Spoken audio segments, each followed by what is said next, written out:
What's going on, everybody? Welcome back. I'm here today with Cultured Thug, and we're going to be talking about a real political platform in the United States that can be developed off of third position philosophical concepts. We're thinking about the future. We're thinking about taking our online interactions into the real world and presenting a political platform that can be tolerable to the masses, so to speak. So, how you doing, CT? I'm doing great, and thanks for having me on. Thanks for having me on for this important conversation. I think we need a lot more conversations like this to kind of hammer out, who we are politically and what kind of message we can put forward to the people of this country instead of kind of the same old rhetoric we see going on online. I think this is much necessary.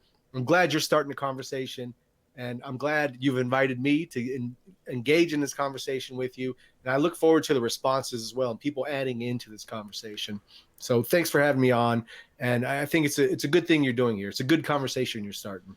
Yeah, absolutely. We need to provide, solutions to people's problems. Otherwise, we're not going to get anywhere as far as political solutions are concerned. And if we really show that this type of political philosophy is totally viable and is the best alternative to our current system, I think we'll get very far. So, what we're going to do here is I've got a whole list of topics of sort of the general problems that political platforms tend to try and answer when they're going forth into the real world. And we're going to kind of run through both of our thoughts. I'll present a topic, and we can both kind of run with it and see what our thoughts are. So we'll start off with foreign policy. And the first one is terrorism. Obviously, terrorism is on the minds of the United States citizenry.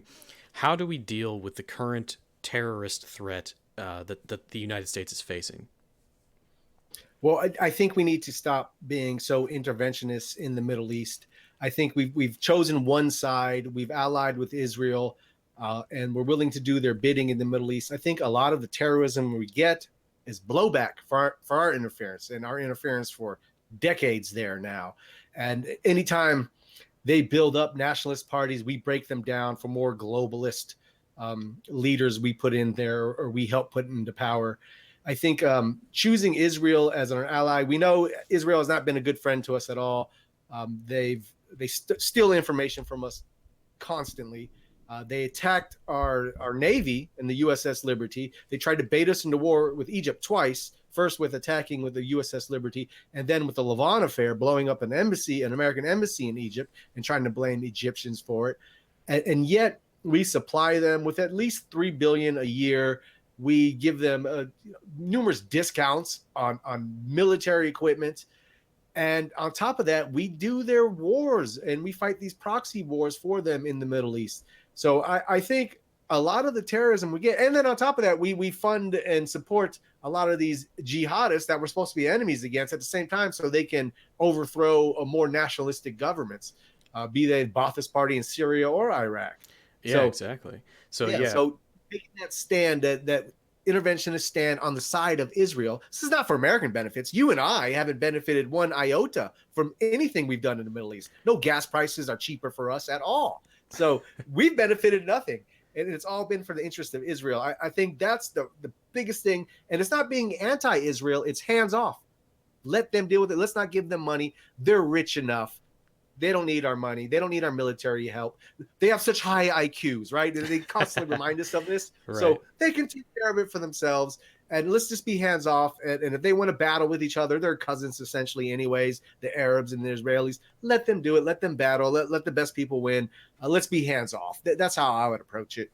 Yeah, I would approach it the same way, and I think I would be a little bit more explicit in defining ourselves separately from those who are against the state of Israel just as a concept, that they just want to wipe Israel off the map. And it's like, it's too late for that kind of talk. First, well, we don't want that kind of rhetoric in the movement, obviously, but it's too late for that. You're not going to move these people. And fundamentally, I agree with the concept of Israel. You Why know, would you want to move them? You just globalize them more. yeah, What it's like kind of... fundamentally, if they want a state to call home, they can have it. They've got it. It's been in place for 60 years. The only problem is that, yeah, we're paying their bills. We're footing, the blood cost with American lives for all of their proxy wars. And they're stealing from us and killing us and getting us involved in all these wars. And, we fought the Soviets and we funded all these radicals because Israel wants radicals, not smart, semi fascistic secular governments like Syria and Iraq and, all the rest. So yeah, essentially we need to solidify our position that we're not anti-Israel. We are anti giving free shit to Israel. So I think that would resonate with a lot of people who, they know about Israel, they don't really know about the conflict, but they're not, vehemently anti-Israel. I think we can really spin it on the whole like if you really want to be America first, you got to keep our resources out of the hands of foreigners. So I think we're in agreement there. Exactly. Yes. Now the next one, and this is an abstract, more of an abstract concept. Let's say that we achieve this political victory for the third position. How do you deal with revolutionaries and what are essentially domestic terrorists that would be against the state, sort of like communist, for example? Well, I think we have three realistic options. First one is expulsion, and there's flaws to that, like with Lenin and numerous other revolutionaries who were expelled constantly, but yet continued to subvert and attack from outside the borders. So I understand there are flaws with that, but that is one option. Next option are work camps. Put them into work camps, make them work, make them try to educate them on the goal of the society. And even once they're released, if they're not complete believers in it, if they're willing to work and just do their job and not cause problems, that's fine. They can do that. Most people kind of go through life like that now. And lastly, it would be put them up against the wall, essentially. That it comes down to execution. If they're showing they are unrepentant and they're going to continue to try to subvert and attack, I think there's no other option. And I understand that might sound like a harsh option to people today, but I think it is a realistic option. It is a necessary option. And sometimes that's how you have to deal with it. You have to put some people on the ground. And that's the fundamental reality of life and history we've seen. So I think these are our three realistic options on dealing with people like that. Right. I think I'll expand on that just a little bit. I think, yeah, one is a bad option because obviously they're still out there. And if they really are truly believers, they're going to keep going for the cause. The second option, I think, should be primarily for those who may be involved but are not actors in it. So if someone commits an act of terrorism, they should be lined up against the wall. But for those who may be, if you have a registration list with all the known people, if those people aren't directly connected to someone who blew up a building, those people I would be in favor of potentially putting in camps and showing them the light, so to speak. But the actual actors, those who are convicted of terrorism, there needs to be real justice. And we'll talk about punitive versus rehabilitative justice later on. But I think we can agree to that these domestic terrorists need to be dealt with in a very specific way rather than just letting them kind of walk free. But yeah, in particular, communist ones. Yeah. Yeah. Or romanticizing them in the media like it's done now. So Yeah, yeah. yeah. Well, gee, like if you're going around killing cops, obviously there's something wrong with you. So the next one is: do we ally ourselves with other states that don't share our political views? Like, let's say Europe, classical allies of the United States, continue to be liberal democracies. Is there a place for those countries in the fold? Yes, I think so. And I think it comes down to resource and trade, that not every country is going to agree with the policies of any other country. So I think it comes down to we need to trade with each other. They have vital resources that we may want or desire, or even out of material desire, want it. And we might have the same. So we should always keep those fields open. And I think truly, and maybe I'm just an idealistic fascist, but I truly believe once they see how successful and progressive a third position society is, that the people will start wanting to emulate it as well. So I think eventually they'll all become third position once they see the success of it. Right. But yeah, we should keep all channels open. If they're not going to be hostile, if they're hostile, different story, of course. But if they're not, if they're just going to do their own thing and it's different than us, that's fine. We need to keep trade open. We can't be complete isolationist. So I think it is necessary to be respectable of each other, to say the least. Yeah, absolutely. And we'll get into the economy and trade a little bit later, but for the most part, I think it's more important that we open these channels to our classical allies. And for those who think that we can't align ourselves strategically with other nations just because of their ideology, well, you kind of have to we live in a global world whether we want to or not. And these strategic alliances, not just for resources, but for cases of war or all the other various geopolitical things that go on in the world, they're going to be necessary for the most part. And for those who may be a bit more racial idealists as well, you obviously don't want to uh, antagonize people who you should consider your extended family. So if we're Americans and we have, our extended family in Europe, just because they're democratic doesn't mean that we need to, rain hellfire down upon their countries, so to speak. But yeah, I think we can agree with that. And so the last one here for terrorism is, what is the biggest threat to diplomacy to the United States? Is there one source that really is causing fear in the geopolitical world? Is it China? Is it Russia? Is it Iran? Puerto Rico? I don't know. What is it? Oh, poor! Don't even get me started on that. How they became part of America, I'll never know. But um, yeah, well, it's China. I think. I think Iran is it's paper tiger essentially. That if we ever really thought they were a threat, they wouldn't be hard to deal with. We could deal with them from the sky, as far as I'm concerned. But yeah, I think it's China. I think when it comes down to that, we see China expanding. We see China expanding in Africa, uh, taking up the European model of colonializing African states. And the Chinese definitely will not be as merciful and giving as the Europeans were. And so, which might work out to their advantage in that situation, but we see them growing.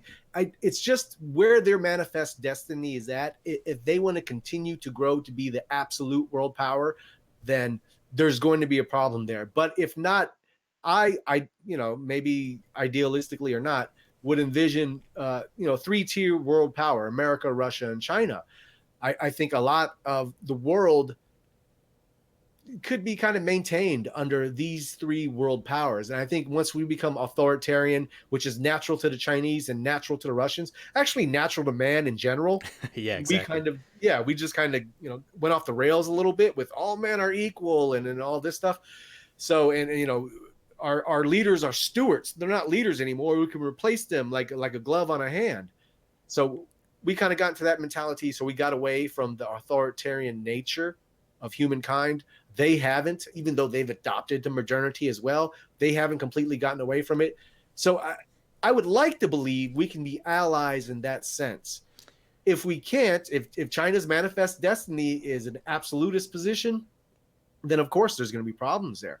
But I would like to hope that it's not, and that even though right now it's the biggest issue with them. And let's even add this to it. We're talking third position philosophy here.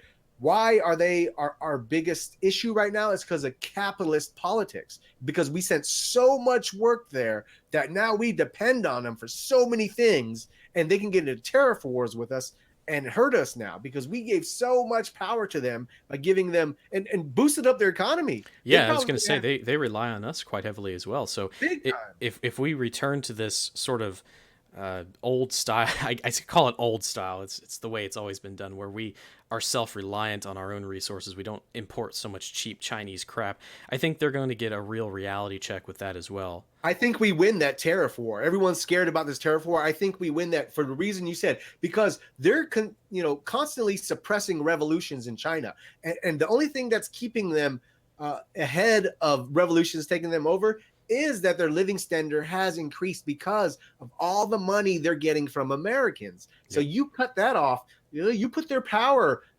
in turmoil there, because there's been constant smaller revolutions being repressed in China that could, ferment and continually catch on the whole country if they went on hard times. So Yeah, yeah, I would say that if we want to completely dominate China, here's what we do in a couple of steps. First, we win the ideological revolution, obviously, but second, we stop buying from them, we stop outsourcing jobs to them, and third, we align with India in some respects, and we share a political philosophy with them because I think they're also sort of in the same mindset. I think they're open to the idea, but they're on the verge of outcompeting China as far as exports go for consumer goods. So if we think that China is a huge threat, I think if we ally with them and stop buying from the Chinese, we might get somewhere with Americans, they are India with the exporting.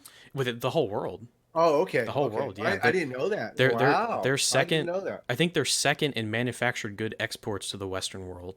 as far as this was like 2 3 years ago, but they're on the verge of becoming a superpower of some kind. I know they can't stop shitting in the streets. Yeah, it's pretty bad from what I hear. Yeah, Yeah, it's pretty yeah. bad. Yeah. But they are on track to being a huge manufacturing power. So if we want to compete with China, that's a couple of solutions. But so, and obviously the whole Russian question. No, we shouldn't be at war with Russia. They should be close allies, obviously, as they were back when the country was founded. Russia was a huge ally, and for good reason, because they should be. They're like-minded folks, as far as I'm concerned. Yeah, yeah, and they're all around good people. They're cultural people. They're stoic people, and except when they drink too much. But it's no, I've always liked the culture of Russians. I've always liked interactions I've had with Russians. They are kin, so yeah, I don't. Yeah, it's pointless to go against them. We should be on teams, like I'm saying. We shouldn't be at each other's throat. Absolutely. So let's move on to military force as far as foreign policy is concerned. And we'll kind of cover all of the military aspects here because, military culture is very strong in the United States. Um, would you like to see a new military culture arise? Should we work on a new military culture of some kind? And I mean that in the sense that more people are actively engaged in military culture, but not in the kind of fake, Facebook posting memes type of military culture. Like I'm talking like, your kids are in the military academy and things like that. Do you think we should foster a new military culture in the United States?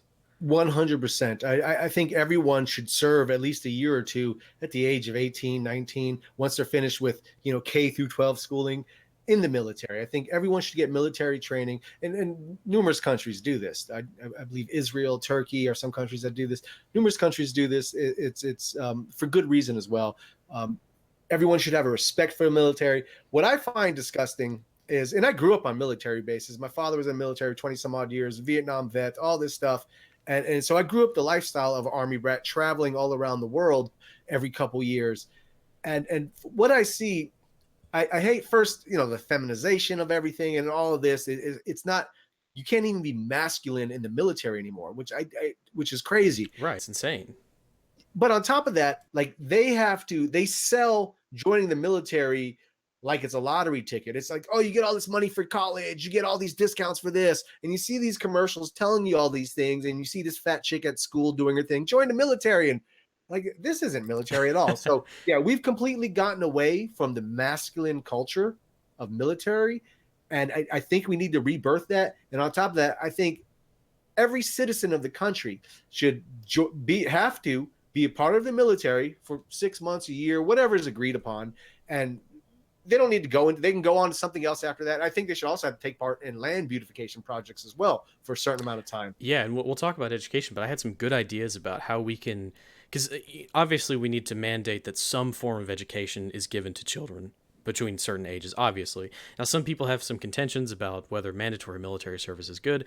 I think that it is a good thing, but there should be some leniency on for certain people who have different goals in life. Obviously, an 18-year-old skinny nerd kid who's on track to become the next Einstein, maybe I'll waive his military service so that he can get a head start on college education, right?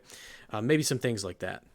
And obviously, Yeah, exceptions can always be made. And then even with people like that, this skinny nerd who's never going to do the pull-ups or any of that, they could still fulfill their role in some other aspect of military, right? They can still at right. least get familiar. You can put them behind pencil pusher positions, crunching numbers, whatever like would suit them best, and then get a little trigger time as well. Even a skinny nerd can learn how to properly shoot and load a gun. Well, I mean, so I've got some good answers to the skinny nerd problem we'll talk about when we get to education. okay, So we'll okay. get there. But yeah, we all agree that we need a new dominant military culture that really instills masculinity back into the culture. So the next one is what do you think our military goals are? And I don't know if this is outside of your scope. In my field, I love looking at military tactics and learning about military history and looking at, what's the United States military good at? What should we focus on? Aircraft. I'm big into aviation and things like that. Do you think we need to refocus our doctrine as far as warfare is concerned? Oh well, yeah, definitely. I think Trump said it best when he was talking about taking the oil, right? I think if we're going to go to war, we need to have the mentality of total war. That war is not something we don't go into all these bullshit wars we go into to to get rid of people we don't like for other countries, like we already been through. But when we do have to go to war, we're ruthless. We dominate. There is no mercy. We crush the enemy. We take what's theirs, and it becomes ours. So that's my mentality on war. Is damn it, I don't want it to happen, but if we have to do it, there's no mercy. Where we become the barbarians, we become the Vikings, we become the legionnaires, and, Right. and we destroy anything that exists, and we take it for ourselves. So that would be, because we have all kind of rules now. You can't shoot till they shoot at you, and all these crazy rules we put our troops through, which make no sense. Too much bureaucracy has gotten involved in war, and I think this is one of our biggest faults. So I'm not, like you said, you're more well versed on tactics and everything going on, but I would say just overall mentality. Right. If we go to war, it's brutality. We're destroying you, and so don't make us go to war, because we're going to destroy you and take everything you have and make it our own. The Yeah. lamentation of your women, we'll hear that as we march through your villages. Yeah, I So think that we need to take a step back and really evaluate what our moral justification can be for war, because obviously no one wants to go to war. But in the event that we find an absolute justification beyond a reasonable doubt for war, we will essentially glass your entire country if it comes to that. If it's a legitimate threat. And I agree with the libertarians on this. We need to evaluate what a legitimate threat is. Iran is not a legitimate threat. I remember a couple of years ago when they were showing off their new aircraft technology, and it was like a fake plastic shell full of just random bits of GPS capable avionics. And it's like, what the fuck is this? We could take that down with some guy with a rifle in like a C-130 or something like that. It wouldn't even require advanced jet technology. But yeah, I agree. We need to be able to hold back the military in some regards, but when the justification is there, it needs to be all out. It needs to be total war. We're not going to repeat the mistakes of Vietnam and Afghanistan and things like that. And again, that sounds harsh, but that's the reality of warfare. If we're going to go to war, some heads are going to roll. Otherwise, there's no point in it. And as and far that's how as war used to be fought for yeah, thousands of years. Yeah. and as far as military doctrine, I'll speak on it here briefly. I think what we need to do is change the way that we use our navy to some extent, because it's really becoming less about force projection in some aspects. We got a lot of carriers. We can dominate airspace very easily, but our troops are kind of lacking in some regards. They're not as well trained as they used to be. They don't go through as much physical training, or they don't get as much trigger time. There's not enough focus on land doctrine. It's like, I see it as a dog chasing a car. If we ever were to catch that tire, we wouldn't know what to do with it. And we can control the skies all day, every day. And the U.S. has some of the best aircraft technology that there is in the world, but our troops are kind of suffering. It's like we're still using surplus weapons from the late 80s, early 90s. A dad goes to war, Desert Storm with an M4 or M16, and then his son ends up using it in 2004 to all the way up to 2016. It's like we need to reevaluate military technology and stop giving so much thought to this super high tech like aircraft and marine time stuff. It's like, let's focus on a bunch of other things that aren't working. It's like at one point in the mid 2000s, we were so far ahead in aviation technology that not a single country on the earth could contend our jet fighters. But we were losing in Afghanistan. Why? Because our soldiers weren't being taken care of. So those are the kinds of things I think about when we talk about the military. And obviously we're going to have military advisors and things like that, but those are my initial thoughts. So and let's, on that same note, what about military expenditure? Should we lower it? Should we increase it? What's up with the expenditure? What's it at now? $560 billion a year. I mean, what percent of our GDP is it at now? It's pretty high, right? Good question. I can't do math. Yeah, It's super high. It's the highest expenditure, I think, of I everything think next so. to social spending. Yeah, no, I think it's necessary. I think there's nothing wrong with that. I think it should make up a good 10-15% of our GDP. I think it's even higher than that, actually, but yeah, I'm not sure. But no, you should always, a good proportion of your GDP should go towards military, because even if you never have to use it, just that it's there is a bargaining chip and a defense mechanism. So yeah, we should definitely. I'm not sure of the percentages of it, but we should definitely put a substantial amount into our military. Right. And the great thing is that with all this military technology, we get improvements in consumer technology as well, which is a Exactly. huge thing that people don't understand, especially when it comes to like a lot of publicly funded programs. The government can take on, obviously, and we get a lot of good technology from it that wouldn't be done in the private sector. But I think one thing we need to focus on is making sure that this money is well spent, because that's what we're not doing right now is we're not making sure it's well spent. We're still using old surplus crap. Like I said, we're investing in high tech no bid contracts with Lockheed Martin and Northrop Grumman and all these people. I don't know what's going on with Douglas, but essentially we're spending way too much money. I mean, we should have the best goddamn fighting force on the world. I mean, we're paying for it, but we don't have it yet, so we need to reevaluate that. And I think if I were to take power tomorrow, I would reduce it, but at the same time, I would reevaluate all of our contracts and focus the spending more, because it is an obscene amount. I don't think we have to spend that much money. I think we just need to refocus it as a whole. Well, like you said, there's a lot of wasteful spending going on. So Oh, yeah, sure. yeah, yeah, definitely. I mean, we produced in the early 2000s. We produced so many explosive devices, so many billions of dollars worth of this crap, and now it's expiring because it's been 20 years. And so we need to reevaluate, like, hey, what type of hardware are we buying? What's the longevity? Are we going to get support, from it by the company and all that other stuff? But moving on, what do we do with our foreign bases and our military allies? Do you want to Mm. keep the foreign bases open, or do you want to bring all the troops home? Wow, yeah, this is a tough one, man, because yeah, there's so much. I gotcha. You know, yeah, yeah, because there is I could see arguments for both sides. I mean, it's kind of like the Israel thing. It's already there. Yep. So why would you pull it back when it's already there? Then at the same time, it kind of it inflates drama between these other countries. I think we should keep it where it is, but after we become non-interventionist, there'll be less hostility, because in the 80s there wasn't so much hostility, even though we were all over the world, as there is now. And I think because that's a lot of our interference throughout the world. So I think if we pulled back on that, we would still be able to maintain military bases where they're at now in the world. So I would go with that, but I would think it goes hand in hand with our foreign policy as well. Exactly. And I would propose a similar solution, but maybe a little bit more detailed. I think what we need to do is reevaluate where our bases are, close maybe a quarter of them that aren't necessary, and make much larger central bases within our allied countries. So, for example, in Poland, in Germany, in Japan, in South Korea, we have all these little tiny bases everywhere. And I think, do we still have some in Turkey and places like this? Like, close all the ones in the Middle Mhm. East, close all the ones in Africa. Take out all the unnecessary ones from our allied countries, bring all those guys home. But the best thing about military bases is that it allows us to easily cooperate with the other NATO countries. So for training exercises and equipment sharing and things like that, I think that's the primary reason why I would keep them open, is that so we can have an open dialogue with our military allies.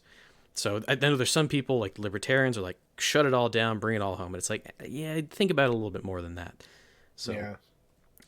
and on the same note, are we still going to protect our allies? Do you want to keep NATO open, or yeah, again, foreign policy? I know, yeah, yeah. So we have to reevaluate our position on some of these So we go allies. back to the democratic countries there, and now if they're ideologically against us, and should we put American lives on the line for them?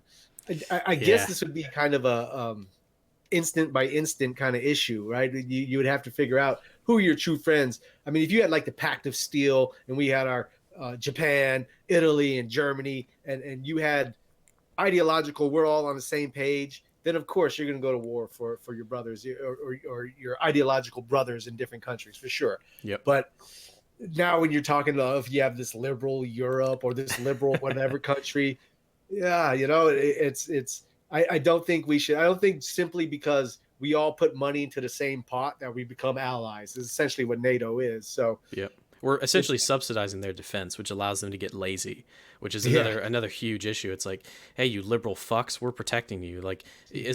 say what you want about the red threat, in the east, but it's like if we weren't there, who knows what would have happened. So you need to get off your ass and spend a little bit more if you really care about your defense. But Yeah.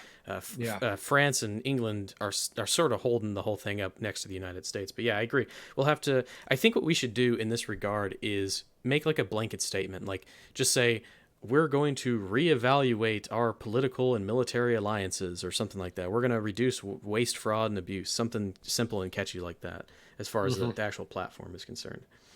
So the next one, and this is where things get a little touchy. What do we do with nuclear devices and nuclear weapons research? See, I'm a bit idealistic on this one, and I know it's not pragmatic. I put so much of my beliefs on pragmatism, and this one I kind of go. I want to get rid of all nukes. I hate it. I hate the concept of it. I hate the concept of what it not only does to people, what it does to the planet. I would like warfare fought and kind of. I don't want to go back to swords and bows, although I kind of Hey, man, prefer. speak for But yourself.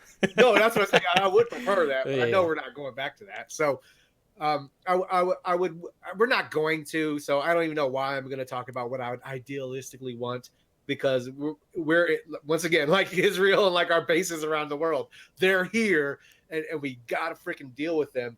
I do think we should restrict every country that doesn't have a nuke from making a nuke. I yeah, think we could at least do that. And yeah, it sucks for them, but hey, that's what it is. That's the cards that's been dealt. But unfortunately, I think they are part of our reality, and it's. I hate it. I hate it. I wish we could just do away with it. But I would never trust any country that said, "Yeah, we all signed a contract to get rid of it." I don't think we can trust every. We would all be hiding nukes and saying we got rid of it. So yeah, exactly. It's like yeah, it's here. It's not going anywhere. The technology can be reproduced relatively easily because we have 60 years, 70 years worth of doing it already. So they're not going anywhere anytime soon. Now, I would say that we should reevaluate our nuclear weapons policy, reduce the amount of our nuclear capable weapons, dismantle the old school style ones, and invest in new, smarter weapons technology. Because I think, when it comes to the geopolitical stage, strength is really important. And if you show the world, hey, here's our big giant dick missile that we just built, 3 days ago. It'll blow a whole city, basically turn it into a parking lot. I think that's an important part of showing people that you're not someone to mess with on the global stage. Now, I would never want to use nukes for all the reasons you listed, absolutely. yeah. And if in a idealistic world we would all come together and sign, like let's say that every nation on the earth, becomes a fascist utopia, and we all come together and say, hey, we're just going to get rid of this shit and go back to settle it the old ways. That would be That would be the only way optimistic. it would happen. Yeah, if we're all politically on the same page. Do you play? You ever play any like PC games? Yeah. Like, have you ever played a Sid Meier Civilization? Oh, absolutely. Yeah. Okay, so and there when you nuke someone, all the countries go against you. So I think kind of something like that too. We like if you're gonna nuke someone, you're gonna have a lot of countries are gonna get on you then. So you kind of try to deter people from using the nuke, even though we dropped the atom bomb in Japan and got away with it and called heroes for doing it. Mm. But outside of stuff like that, I think there should be some kind of agreement. Look, they exist, but first person that uses it, there's going to be a lot of fucking trouble for you by many nations. Oh, So yeah, yeah. yeah, I think something to that extent. But yeah, I wish we can do away with them, but they're here, like you said, and hopefully we never live in a reality where one goes off. But with the people in power today, man, Yeah, who knows? I think if we're gonna obviously if we form a new government, we're gonna have to sign a whole new trade deals. I think one of the caveats for signing a trade deal with us should be, hey, if you don't have nukes, you're not gonna fucking get them. And if we find out, we're gonna blockade the country. We're gonna stop all trade. We're gonna put our ships in international water and prevent people from trading with you. We're gonna sanction you so hard your head will spin. Essentially, I think that's one way to do it. And then we're gonna have to sit down at the negotiation table and talk with Israel about their nuclear stockpile because they're not a part of this non-proliferation treaty and they're not afraid to use them as far as I'm concerned. The mm-hmm. whole Samson option thing scares the living shit out of me because who knows what they're going to do with them. And thanks to Yeah. France for giving them this technology, but we're going to have to reevaluate that. So I think that the whole Israel and nukes thing, we're going to need to bring in an expert on Israeli geopolitics. I could talk about it, but I'd much rather have someone who's more knowledgeable on that subject in particular. So Is this? Yeah. if you're that person, leave a comment down below, please. We're dying over here. Yeah. Are they still like officially declare they don't have nukes? Uh, Mr. Bibi Netanyahu sort of alluded to it, but he didn't Uh-huh. outright say it. And they have Okay. between 80 and 200 functioning nuclear warheads. I Yeah. don't know how many of them are actually like could be deployed, but they have, as far as we know, the capability to produce 200 of them. So it's definitely a worry. And those Jericho threes are nothing to shake a stick at. So we'll move on from that, and we'll get into more of an abstract, idealistic position. What is your vision for the military? I know it's kind of vague, but Yeah. Well, once again, masculine, and once again, the world's best. Essentially, we want to build the world's best military. We want the best fighters.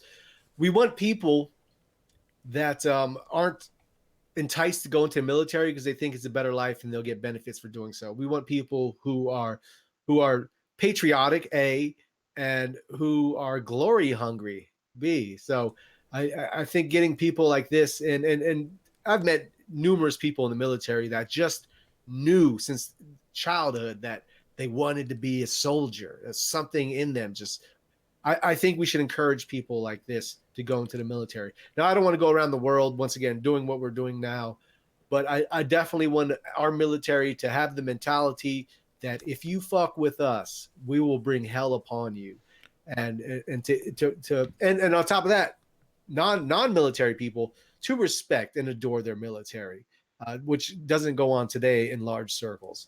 right. So, kind of having that, they are not only our defense, but they are our expression as well when we need to express ourselves throughout the world.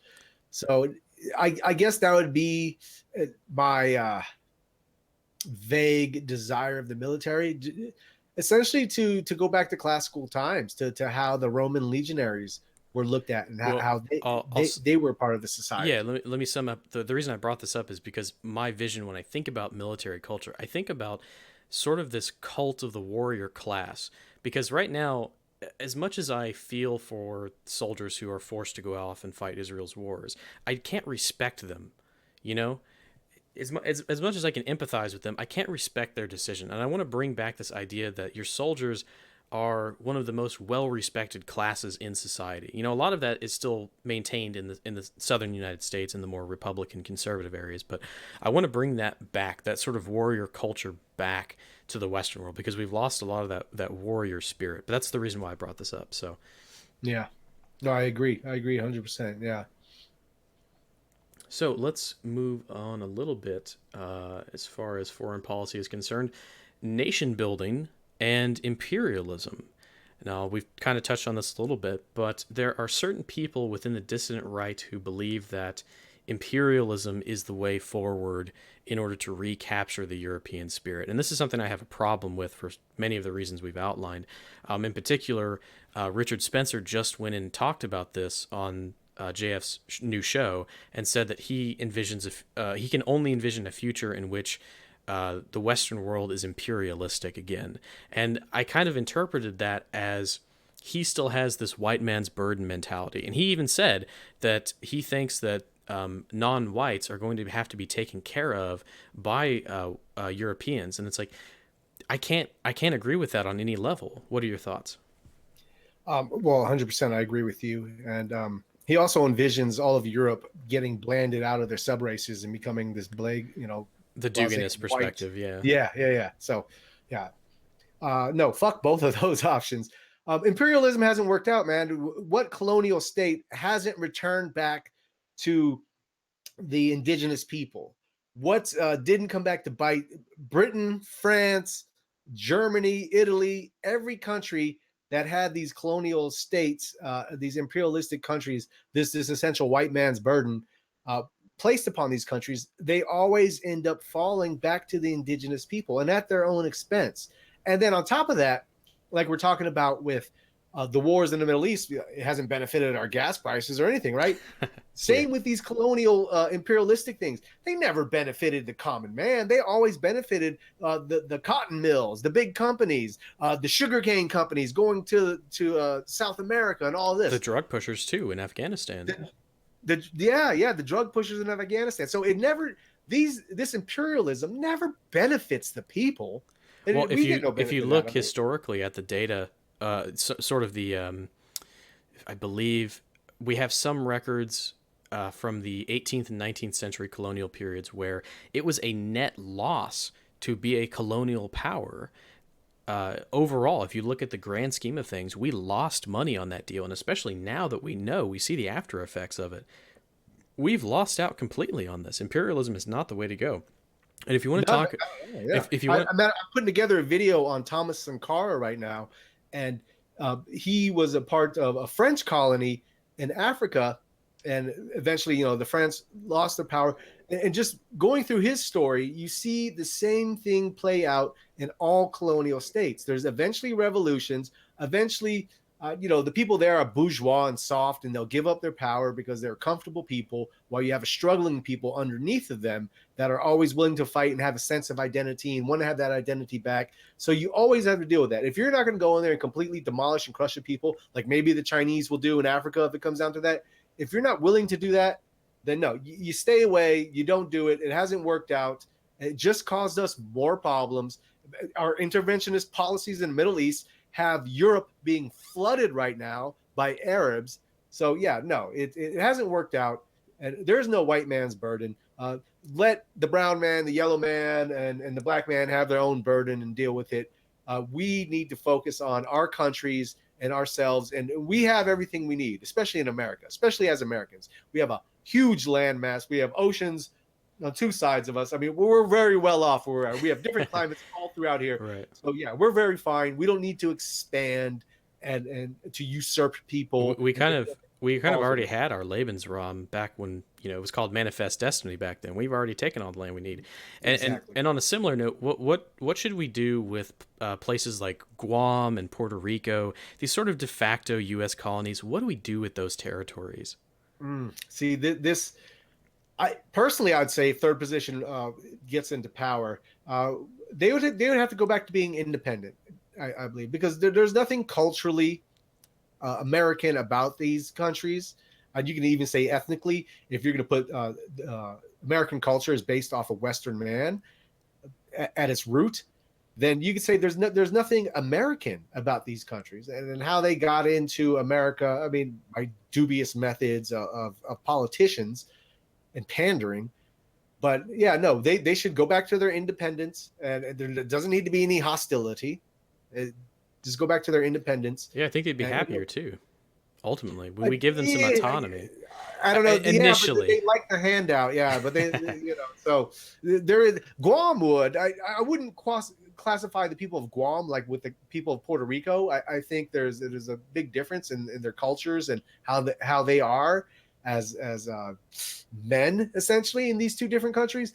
But yeah, no, there is. I think they've gotten used to like everyone. Why do all these migrants come here and these illegal immigrants? Because we have a handout system here. So Right. yeah, it's we got to definitely get rid of that. But yeah, I think they should go back to being independent countries. I don't think there was anything American. They wouldn't call themselves American. They don't view themselves as No, of course Americans. not. Yeah. So that pretty much we've already touched on everything else within this list, but I'll go through it anyway. Um, how do we expand third position politics? Obviously, we show the glory of it all, and people will hopefully find it for themselves. That kind of thing. We don't want a nation build. We don't want another Cold War or ideological war or anything like that. We want to be left to our own devices. We'll flourish in ourselves. We want to relinquish all of these colonial states that have nothing to do with us. Essentially, give them back to their own people, even if they don't want to. And then, yeah, okay, so we already talked about geopolitics and the white man's burden. Let's shift to domestic policy. And this is where the list gets a little bit long, but we'll start out with jobs and the economy. And what type of economic system do you envision? Is it a, obviously, we don't want a fractional reserve based economy. Is it a labor based economy? Do we, have 1 hour of work equals $1, that kind of thing? What's your views on this? Well, it's labor based, I believe. I think um, eventually I would desire to go to a social credit model where there is no such thing as money. That currency just becomes credit through the system that you're contributing to. And I think we're so far away from that mentality right now because the concept of currency and cash is just such a part of the makeup of the people right now. I think that might be just a little too out there to even convince people on. But if we're talking pragmatic, we're going to have to deal with the money system we have now. It's backed by nothing right now, right? So I think it'll continue to be backed by nothing, but we can turn it to being backed by work. And by doing that, we get rid of the parasitic elements of our society, which is the welfare class and the Wall Street class.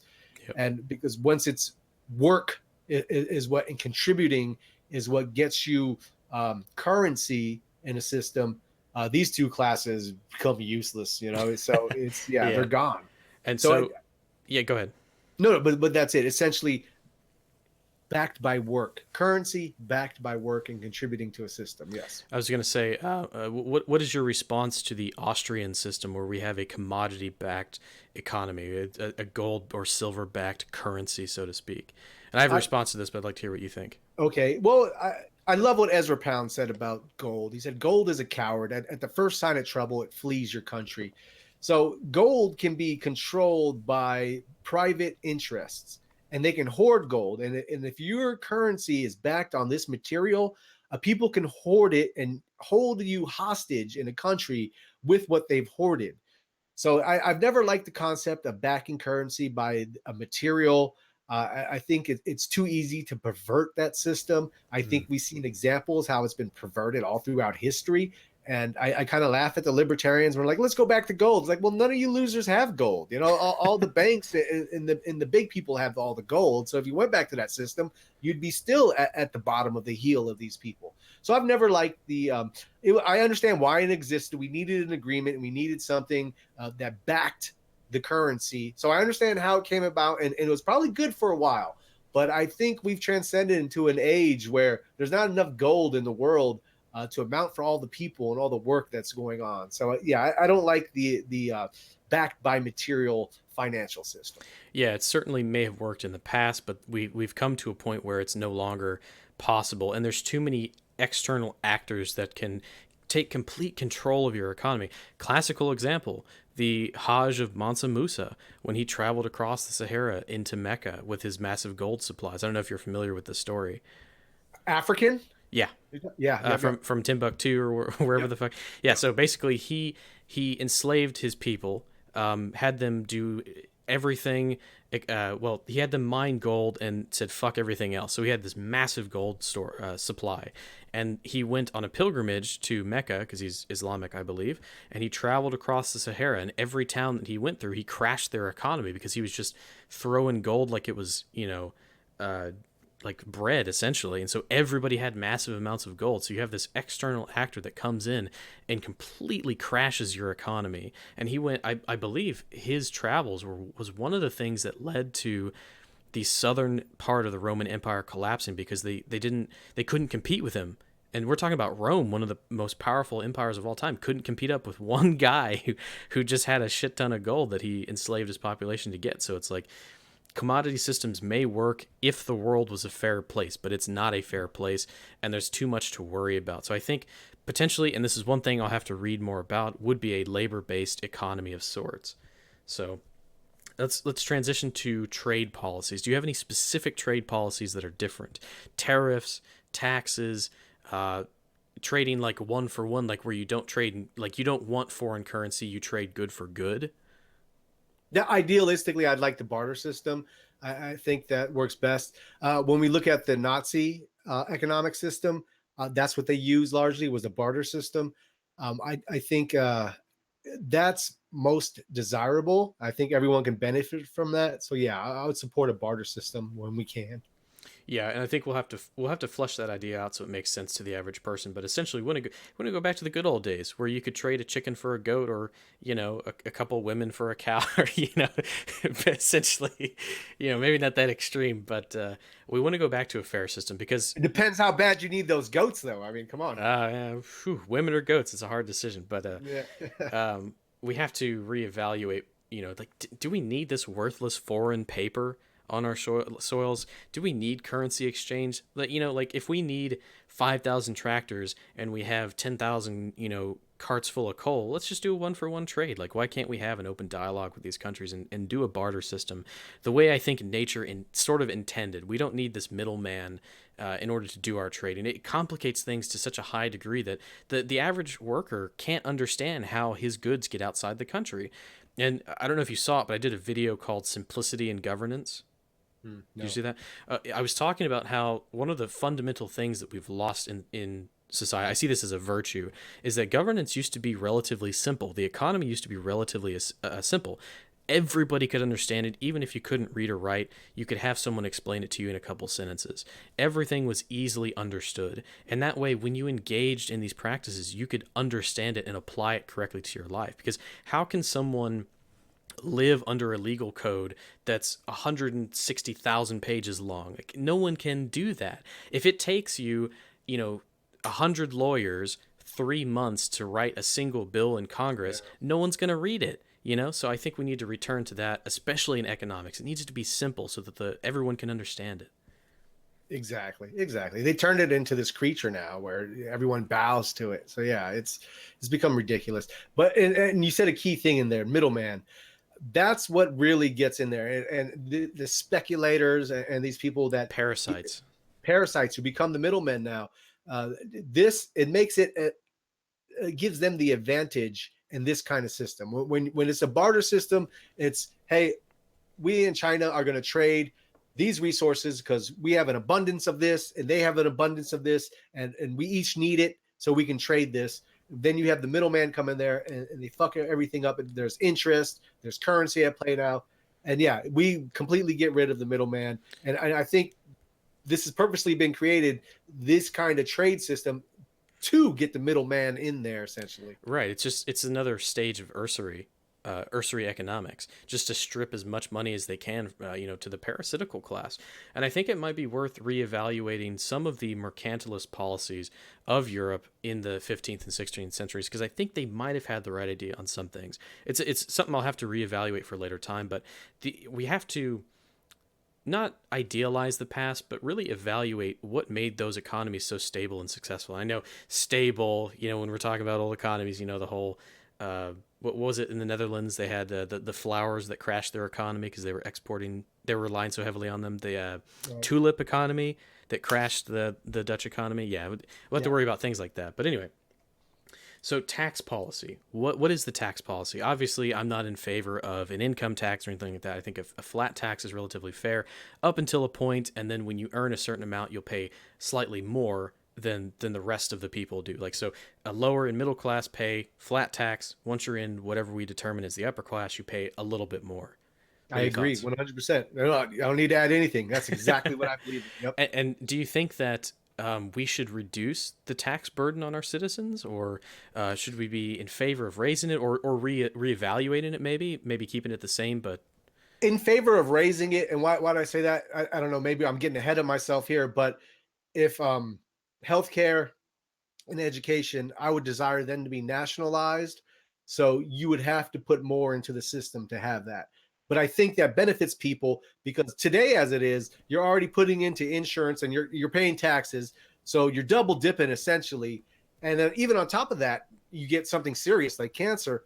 Your insurance isn't going to be there for you for most cases. You're going to have your insurance and have to go into debt on top of that. So I think it makes more sense. You put more into the system. You're contributing to the system. We don't have the parasitic classes of welfare and Wall Street anymore. So it's beneficial to everyone contributing to the system.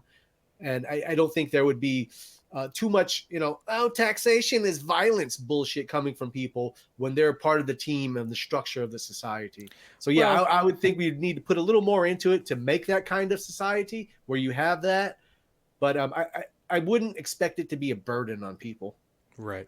And I well, in theory, I agree with the libertarians. It is violence, but we have to agree on whether it's moral or not. And I think it is. In the power dynamic between the collective and the individual, obviously, I shouldn't have to explain this to to most people, but the libertarians, the power dynamic, yes, it is moral. It is justified to tax people, and I think we should reevaluate it because I think, as far as I know, and I spent many years as a libertarian studying tax codes and things like this, an historical example of taxes, I think we would be able to lower it and at the same time get more out of it because so much of it is wasted in the government structure. A lot of Like your this. military answer, that is completely possible. Yeah. So I think that we should be, like, if we're presenting this to the average person, we should say we want to lower taxes and we're going to reevaluate waste, fraud, and abuse and try and lower it as much as possible. But at the same time, we're going to look towards a more public system for a lot of things. And we'll get to healthcare here in just a sec. But Okay. Now, what about incentives and subsidies? Are there certain industries where you want to subsidize where there isn't any, or are there some industries where you want to pull back subsidies? I have a few in mind, but I'd like to hear your thoughts. Well, what do you mean, like specifically subsidized as far as what? Well, a lot of the corn industry is subsidized by the government. They pay you to dispose of a certain amount of product in order to keep the price of corn at a flat level in some regards. I know the steel and the coal industry receive a lot of subsidies. Okay. My main thing with this is that all of the major essential industries, steel production, energy production, some technology, need to be subsidized or have tax incentives in order to produce things effectively. It's like, hey, if you meet our standards for production, we'll give you a small tax break, something like that, Hmm. which is essentially just a subsidy anyway. But Hmm. that's how I feel about the whole thing. I think we can reevaluate it. Yeah, that's third position economics, and in Italy and Germany was just that. It wasn't communistic in the sense where it was total control of everything, Oh but yeah, I they mean, subsidized. private uh, property is an essential part of right wing socialism, essentially. Yeah, but go ahead. Yep, yep. And the things that were detrimental to their nation, as far as certain resources and certain import export issues, they would subsidize or overview on that, or even have to nationalize at times. But yeah, when you have a centralized government, yeah, you're going to have some sort of support and incentive to get companies to, like I said, either keep things at a certain price or produce enough of these things. So yeah, I definitely, like you said, it'll be a case by case factor. But we've seen uh, countries like Italy and Germany do the same thing. Some places there's more the state presidents, and some places there's not. Right. And obviously, I would personally want these industries to be able to function on their own because they would be stronger independently in some regards, but there needs to be a safeguard in some industries because if they do fail, then the whole country falls apart. Things like energy production and things like that. So we're not totally opposed to subsidies. You know, many of the minarchists and so on and so forth are against subsidies, but it's like some industries are so essential that you're going to have to subsidize them in some way because a lot of this central state power is the exact opposite of profit capitalism. It's like we need these things. We're willing to take on a small loss in order to keep these things going for a certain period of time. So we can move on from there. Let's talk about quote unquote diversity. This is an interesting one as far as domestic policy is concerned. Uh, what do we think about racial division and segregation in the United States? Is it a policy? Because I know there are many people who say that, and I'm one of them, self admittedly. I think that voluntary segregation of specific ethnic groups in order to preserve their own political autonomy would be a viable solution for the future if things keep accelerating the way that they are now, where there's lots of racial hatred between groups. Eventually, it's going to come to a point where unity is not going to be possible. And in an optimal scenario, I think that a voluntary segregation may be possible. But what do you think about all this? Well, I think it's we're in the state we're in now as far as racial relationships, because the flame is being stoked by people to Absolutely, get yeah. that. So I think the reality of America, there'd be no way we can get into a position of power by speaking about racial division and being like we're a purely white party for white interests. Yeah, yeah. I For the wouldn't. reason most white people wouldn't get on board with that, as been the case. So I think here's what I think how it's going to play out if it plays out to our advantage. Once natural order, even now, there was just and I saw you did a video on this. I watched part of the video on it too. But the Washington Post article, was it from the Washington Post, where they spoke about um, that even though all the methods and programs and Hollywood propaganda, that people are still essentially segregate naturally, Yep. even with all this pushed diversity. So when you have a society that returns to natural order, you're going to have this natural separation amongst races. This doesn't mean you can't go to the workplace and have different races there at your workplace. This is how it plays out now. Most people go to a workplace, it's multiracial. They go back to their neighborhood, it's usually the majority of what their race is in their neighborhoods. This is how it works out. There's kind of this just I don't want to call it a social agreement, but this is what life is. We have to work together because here we are in the same landmass.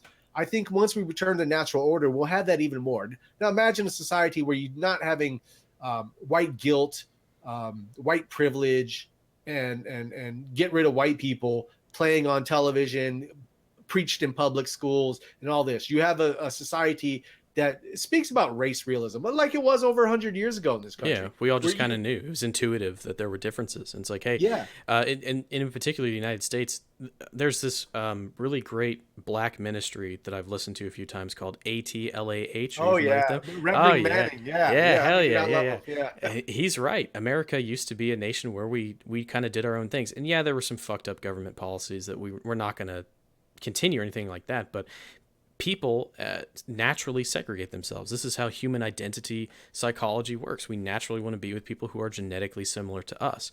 yes, So things, I think the problem is there's too much chaos. There's too much anti this and that on all sides.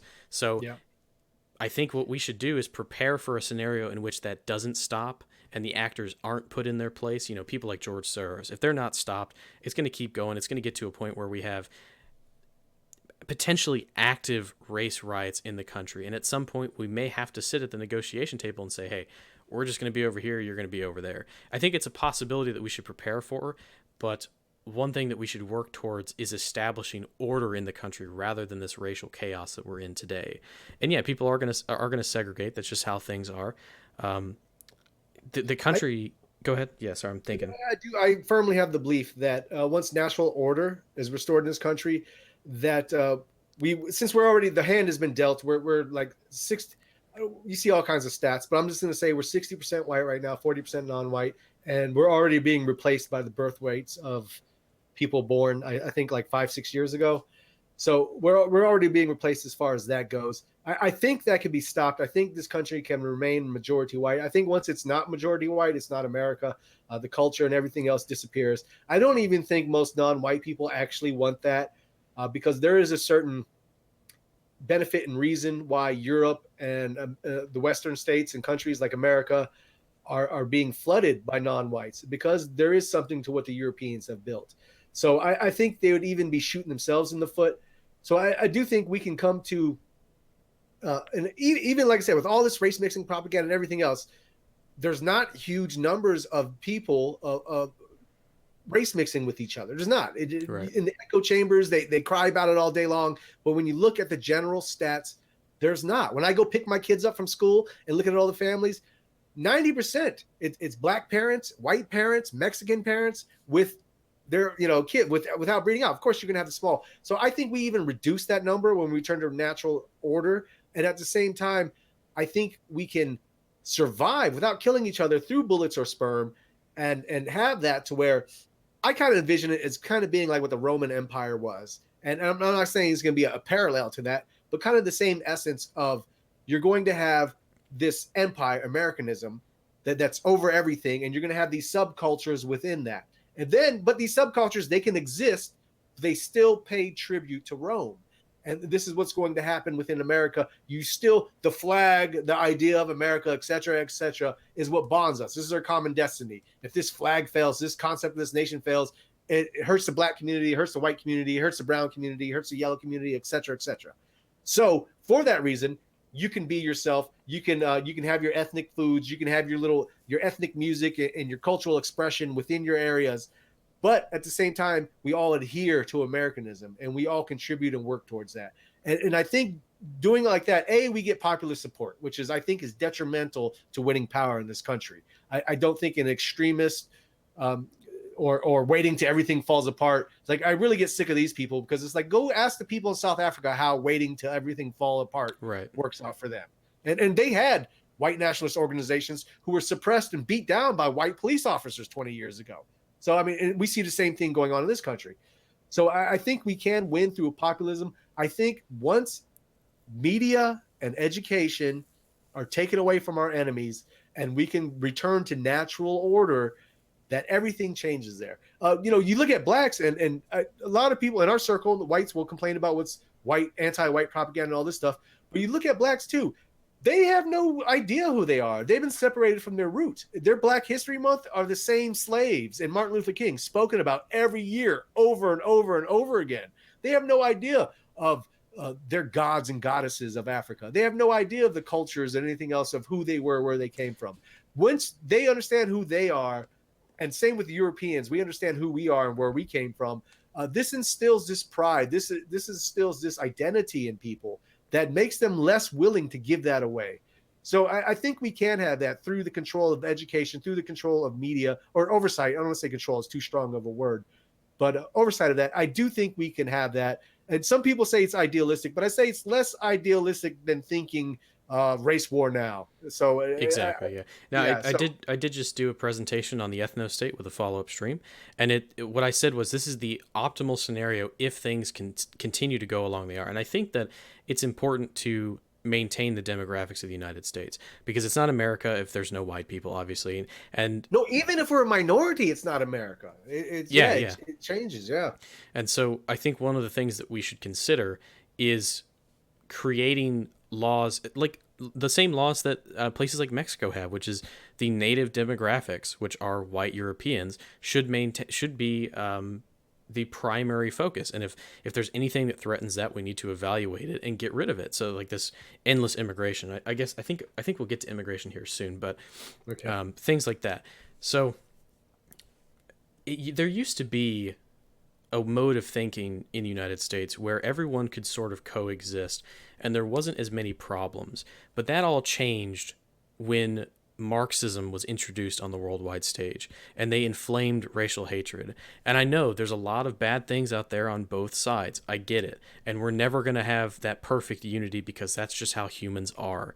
But I also think it's important, like I've done these presentations, to think about potentially redrawing borders if things don't work out. But obviously, we don't want to lose territory. They don't want to lose territory. We don't want to have to deal with this whole thing. I understand that as well. So it's something that we're going to have to come to terms with. And really, this is one of those things where it's nearly impossible to think about it in the abstract. We have to deal with the cards that are handed to us. Yeah. So, Yeah. But like you said, every option should be explored, right? You should yeah, be ready for everything because if we can't have that, if we can't have a populist movement, then you would hope you would have enough power to draw our borders, right? yeah, So, exactly. yeah. I think that's almost inevitable. You know, it's kind of I'll be optimistic and say it's a win-win situation. Either one, we win it through populism and we maintain demographics, or two, we have to break things up and we'll work on it from there. And I think we'll kind of deal with it as we go along. But the next thing is obviously racial and gender quotas, affirmative action, those types of government policies. Obviously, we want to get rid of all that kind of stuff, right? Yeah, yeah. Of course. Once again, natural order. I think once we get back to that, people won't care if the architects are mainly white men. They won't care if the mathematicians are mainly Korean. Like, no one will care if these are the best people for the job. Then so be it. Once we get rid of the media outlets and essentially the Marxists and everything that started since the 1960s inflaming this, and you need this many women, you need this many blacks, you need this many Mexicans and all this shit, and everyone stays quiet about the Jews and how much they're going into Ivy League schools. We don't talk Oh about yeah, that yeah. much Not allowed to at talk all. about that. No, but at the same time, once there's so much that is, you know, I guess people don't like to acknowledge how easily humans are influenced. But this is Darwinism. It's adaptation to environment, and this is how the human species survived. Why do we have different races? My personal belief is because we came from different land masses for hundreds of thousands of years, and this is why Africans became more adaptable to very hot climates, right? And Europeans can survive into winter much more. Why we have hair on our body and everything else, and the difference in the nostrils and everything else. I think it comes through evolution. Some people think God, they're climbing up the Tower of Babel and he's like, fuck this, we can't Right. do this, we got to separate you. Everyone has their own beliefs. I get that, but we are adaptable creatures. So once you have, and social creatures. So once you have media, education, and everything else promoting natural order again, we return to this. People aren't complaining. If not this many blacks make up, if they don't represent their population in this field, why would they care if they're part of a system, they're part of a team, that they're still able to have a living, have a job, and contribute to that and reap the benefits as well? I don't see why this wouldn't exist anymore. This is inflamed in most people. When natural order returns, I think we get rid of most of this stuff. And then at the same token, too, if you're talking even a populist movement, and like we spoke about earlier, what about the people that just won't get in line with it? Well, who do you think a lot of these people are going to be, anyways? So I think a lot of this problem kind of works themselves out in the end. But once we sit there and heavily focus on it and speak about race this, race this, race this, not only do we chase away every non-white, we chase away the majority of white people as well. That's Yeah. been the history of how it's worked out in this country. As much as I admire Commander Rockwell, I think his party, of the white man, for the white man, by the white man, was off-putting. And then some people call it optic cucking or whatever, but that's how the party How is failed. that optic cucking when he was a small group killed by one of his members because he took in so many fucking freaks that that's who he had to accept? And I'm doing a video on him as well, and I've read numerous on him and his life story, both from him and from outside people. And yeah, I mean, I respect the man's heart. I respect what led him. He saw the problem early. He tried to fight it. I love him for that. But optics cucking, being an idiot and getting and poking people in the face. Look at Richard Spencer. He did his whole going to college. He was just repeating what Rockwell did. And how quick did he have to give that up? That shit doesn't work. And people that call that optic cucking are people that cuck online and aren't a part of any kind of real life strategies on doing anything, because we've seen that method not only failed, it failed big time. And his biggest enemies were white people themselves. So it just doesn't work that way. For all the good things you can say about that man, he took a very wrong path and it didn't work out. And he wore a symbol that he wasn't even a true believer in as far as the politics of National Socialism. So, Yeah, and yeah, I would say that on a political level, third position politics are not exclusively European. If every single racial group applied this to their country, they would improve automatically, I think, by default. Now, oh, yeah. Oh, yeah. obviously, there are issues with certain groups that are beneath a certain intelligence level and may not be able to apply this. But what I would encourage, if I was, you know, king of the new fascist United States or whatever it is, I would sit down with the very best and brightest of each racial group and say, hey, you need to go back to your people, because they're not going to listen to me, pasty cracker over here. Go back to your community and teach them the philosophy that we're trying to apply to the United States, and we'll all improve together. It's this level of autonomy that I want to, and I use this word for lack of a better term, the type of autonomy that I grant these people is on a whole nother level to like liberals who treat non-whites as pets. Essentially, they keep them as political pets. What I want to do, and this is only because of the reality that is the United States, I want to raise everybody up at the same time, because I'm tired of the white man's burden. I'm tired of taking care of people. They need to self-actualize in their own right, and I think we can help them.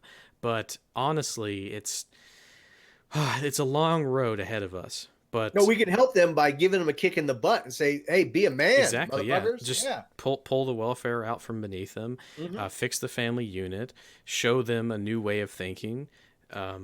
It's a way to solve a lot of issues. Obviously, take care of some problems. There may be some brackets around there somewhere, but plenty of problems to take care of that have really inflamed this. They'll make themselves known, though. If anything, third position comes around where it starts catching on a populist level, most of these people will make themselves known. So they don't even need to have brackets around their name, because as soon as they respond, we'll see the brackets. So yeah, Yeah, I'll have to. they'll make themselves known.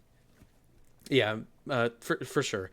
And as far as any social policies you have in mind in particular for gender roles, do we want to ban women from the workplace? Well, I guess we could talk about tax incentives for the family unit and things like that. But I know a lot of people who are in favor of this white Sharia meme, essentially re-enslaving women like Muslims do. It's like, come on, man. Like, Yeah. obviously I don't want women in the workplace because it inflates the labor supply, which fucks with the economy, and it keeps birth rates low and all this and that. But to blanket ban people from participating from the workplace is not a practical idea, nor will it be realistic in any way, shape, or form. No, I'm a believer in meritocracy. So if a woman is doing a job and is exceptionally good at it, then she should have that job without a doubt. But at the same time, we go back to education and everything else. Motherhood has been slandered and attacked. The nuclear family has been torn apart. And I think we need to put positive message behind these things again. And I think Yeah, women need to understand that motherhood is literally the most important job in the country.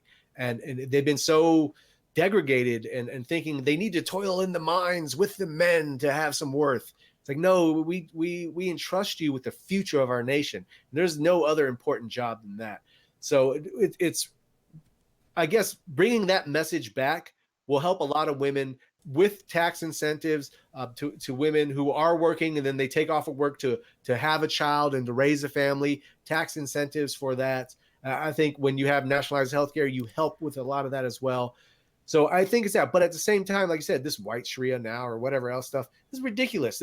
It's Pandora's box. With a lot of this stuff, I feel it's Pandora's box. It's been opened. And if I had a wand and I waved it and I can make the world as I wanted, sure, it'd be a lot different than what I'm talking about now. But I don't have that power, right? None of us do. So Yeah. we kind of have to be It, Machiavellian about things and kind of deal with the world in front of us. So if women have merit and want a certain job and they're good at it, then by all means do it. I mean, that's fine. But at the same time, we should encourage and once again build up motherhood again and build up the nuclear family again and make a society where both parents don't need to work, where you can survive with one parent working. So absolutely. I think that's detrimental as well. All right. Well, I mean, that pretty much covers everything, you know. And one thing I think that people seem to, because it's more of a reaction to how things are, the gender relations are now, they sort of fetishize the Islamic gender role because it's so far from the cesspit that we're in now. And it's like, if you really think about it, that type of gender enslavement of women, it's beneath me. I don't need to do that. That's not the Aryan spirit, if you want to use those terms. We don't enslave our women and force them to wear, you know, trash bags on them, things like that. They're not chained to the stove or anything like that. We give them some level of autonomy, you know. And this is not oh, you're cucking to women or whatever. It's like, no, it's just like I consider myself a virtuous person, and one of those things is respecting women who are respectable, Yes. mothers and good wives and really community builders and people who take care of the home and things like that. Those people are worth respecting. Well, as cheesy as it sounds, we complete each other. The woman and the man, our strengths are their weaknesses. Their strengths are our weaknesses. So when we come together and we form a family, both are detrimental to the raising of the children. So yeah, they should be respected. This, like you said, putting them in trash bags and all that. It's whenever in European history did Europeans do this? Well, I mean, we had certain expectations for women, but that's all they really were, is Yeah. Well, we also expectations. had shield maidens. We also had even in Rome where they didn't have many legal rights. They were essentially still boss of the house. Essentially, like there was always this kind of thing that existed between the male female dynamic. Even when we go back to root European, root Gentile religions of paganism, polytheism, you have female representatives and male representatives in gods and goddesses, and this is are what the women were supposed to emulate, what the goddesses emulated, and the men were supposed to emulate what the gods, the positive gods emulated. And this was the mentality. This is the core, not only Europeans, of Gentiles in period, Yeah, of how women were and treated. And there was this it was natural order. Once again, natural order is a natural very order. Yeah, important thing. And these middlemen, these muddlers, these people who can't survive in natural order, so they got to create speculation. They got to create, winning on rhetoric and bribery, gold coins, silver tongues, and all of this. They kind of fostered this world where we've gone away from that natural order to this false order. And I firmly believe once that's removed, once the veil is removed from that, it's a completely different world, and natural order will play its role. Things will happen naturally, very fastly, and not even need to be harped on a lot of things. Like things will play out naturally once, and it's not just to blame a certain group of people. It is a mentality that is infected all kinds of people, Gentiles and different races alike. But it's prevalent and it's there. And once it's removed, and I think we're getting to I have no, well, I think there's proof of it as well. But I think just spiritually, psychologically, as a people, you can only have so much nihilism and hedonism in your life before you desire something more. And I think people are starting to desire that, and natural order will be returned. yeah. And I I, think that's coming through a populist pushback. I hate to Peterson post right now, but but essentially, yeah, there's too much chaos. We're going to naturally return to order and attempt Hmm. to firmly establish order as it was. We've had this 200-year experiment essentially where there's just been too much chaos, and so things will naturally realign. And Hmm. obviously, I don't think that women really have a place in politics per se. That's just not their role. That's not what natural order dictates per se. Are you sure? Because I see so many thoughts like getting like 50,000 subscribers on their YouTube page, Ah, and we're sitting here struggling, right? So are you sure yeah. they're not political elites? Because Uh, I hear them, they're so edgy and right wing and well, everything. And here's the thing. I've been doing streams with a woman from the central United States called Big Cat Kayla. Shout out to her. We just had a Mhm. stream earlier today, and she's very understanding. And something that JF said the other day was that when he brings a woman onto the stream, what he's doing is he's complementing his mode of thinking.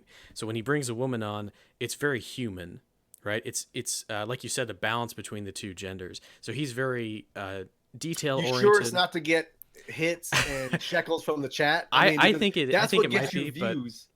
I like the intention. Well, not the intention. I like the words he like the meaning of the words he said. So essentially, you're bringing a more humanistic element because when I do something that's very detail oriented and down to the facts and things like that, and you need sort of a more human element to it. I think there may be a place in some politics, and I enjoy the conversations I have with the opposite side, but for the most part, like having women in your political cabinet is not my cup of tea. I want to be around like-minded people, and men. We all share a similar mode of thinking that we don't share with women, and that's why they complete us because the natural order is dictated that they think a certain way, that we think a certain way. Yeah, So, exactly, exactly. as far Yep. as the platform is concerned, I would just put on there we reaffirm the traditional order of men and women, and maybe explicitly say that does not mean enslavement. That just means returning things to how they should be, something like that. Hmm. Hmm. But we'll move on to civil liberties. And the primary thing that's on my mind is what do we do with the Bill of Rights and the Constitution?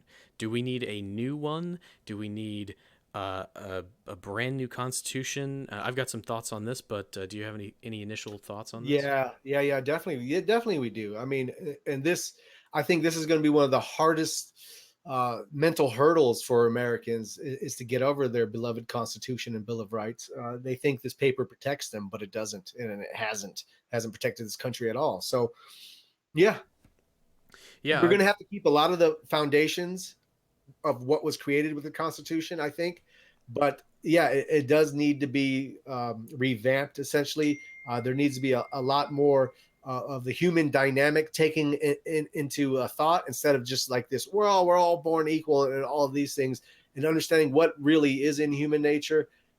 Yeah, so I do think it needs to be revamped, but at the same time, I think we're gonna have to keep a lot of components of it because it is such a part of what American is that I don't think you could get rid of it unless you're completely changing what this country is. well, one of the things about the Bill of Rights and just specifically the Bill of Rights, some of the things that were enumerated in that are correct because they're an interpretation of natural law. Some of the so-called rights, and we don't have to go into what rights are or this and that, but they're pretty good. Right to own firearms, right to associate, press, things like this, so long as they're not harming the nation. But what I think we should do, and this was also in my simplicity video, is that we need to reconvene a sort of like a constitutional congress once we're in power or whatever, and re-enumerate these natural rights, because these laws, if they are truly natural laws, cannot be interpreted by a judge. We should just say, hey, this is what it says, write it in not plain English, but explicitly outline exactly what these laws are and why they're so important, so that 100 years down the line you don't have some liberal judge overturning it or interpreting it. It's like, why do we have to have this question about the Second Amendment? It's so clear to me what their intention was, but it's like we need to make triple sure that this is not something that can be reinterpreted down the line. and Mm-hmm. and yeah, I think that we're not going to be burning the Constitution or anything like that. It's a relic that should be cherished, but we need something new that outlines our political structure. It's a whole new world. It is literally a whole new world from what it was in the late 1700s in this country.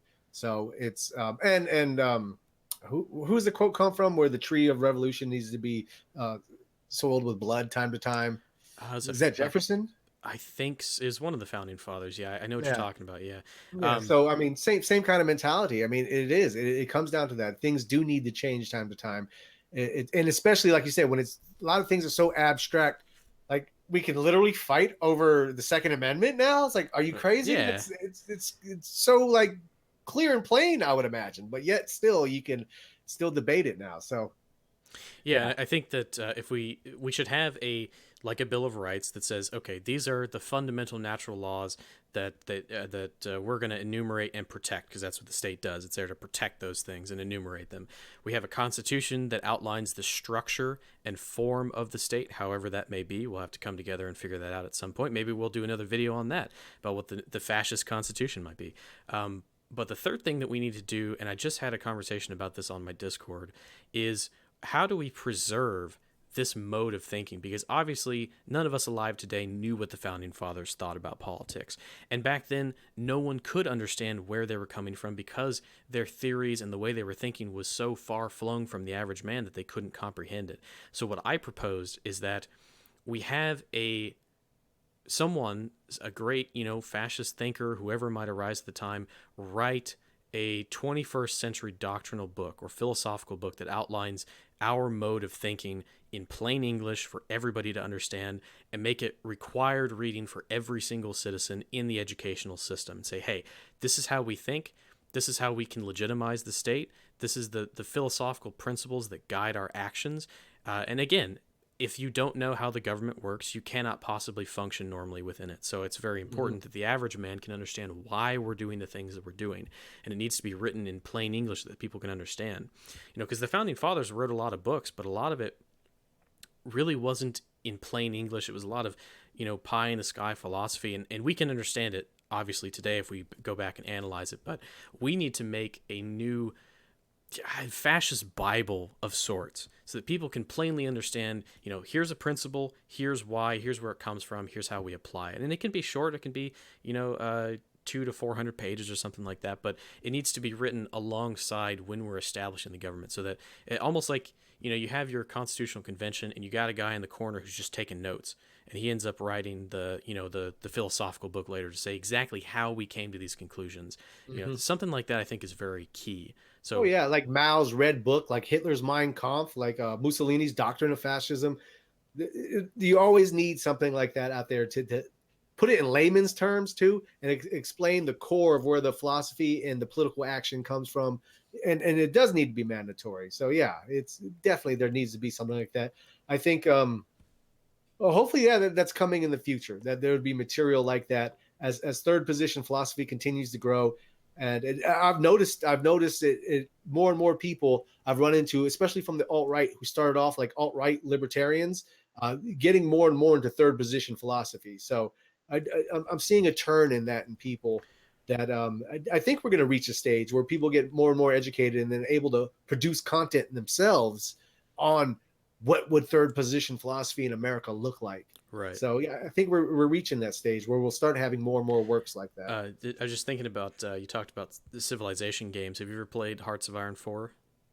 No, I keep hearing it. Everyone keeps telling me I need to play Hearts of Iron too. I Here's haven't. what I did. So, it's a quick tangent for everybody here. Skip ahead a few minutes if you don't want to hear this. But I took control of America in 1936, and I Yeah. instigated a fascist revolution with Silver Legion, who is the fascist party that you can play as. With Oh, can you really? Oh, I'm yeah, getting it now. I'm oh, you sold have to. already. Yeah, It's you can over. Yeah. you can instill a fascist revolution in every single country, or a communist one, or a centrist one if you want to. But Right. what I did was install this fascist revolution in the United States with William Dudley Pelly. Is that his name? Hey, yep. Yep. Yeah, Yep. yeah. So he was the fascist leader of the Free American Empire, as it's called. They got a really cool flag. But then I may have unified Mexico with that, and I may have reunified Canada. But it's a great game, and it's a real interesting example of how, because the credit to the authors of the game, when you switch to fascism, you get pluses and minuses to your economy, and obviously in that game you have to manage your economy. And it's like they pretty much understand what the fascist economy is like in some aspects. But anyway, if you haven't tried that, I suggest you try it out and No, I'm going to see if now. you Yeah, can win a game. definitely. So I ended up conquering Canada. and keeping Britain out of the West, and then I went over and helped Germany defeat the Soviet Union. So that was a lot of fun. Oh, I love it. Yeah. But anyway, so let's move on to, we talked about the Constitution. Um, Using natural law to define the legal system, sort of what we just talked about. A lot of people said, third physician philosophy is just a radical application of the natural order of things to the legal system. Are there any parts of the legal system today that you fundamentally disagree with? Like, it's hard to say, like, is the legal process too complex? Is it not complex enough? Do we have issues with innocent before proven guilty? Do anything like that? Are there any issues that you see in the United States right now? Big time. Money buys you, if not freedom, less time. I mean, and this is always going through the legal system myself. I'd always wonder, like, what makes one lawyer worth a couple thousand and one worth a million? It's like they both go to law school, they both learn the law, they're both supposed to represent the law.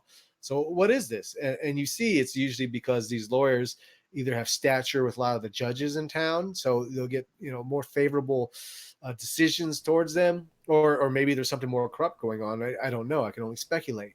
But that's definitely something that's always come out to play. Is money seems to literally, if not completely get you off, get you less time than what the average person who can't afford the expensive lawyer, who's going through any kind of criminal procedure.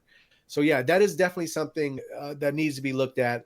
Is how does this corruption go on? Why is it that the rich people can buy, if not freedom, can buy less time than anyone else who doesn't have the funds they do? And you can say same thing with people going to more expensive schools.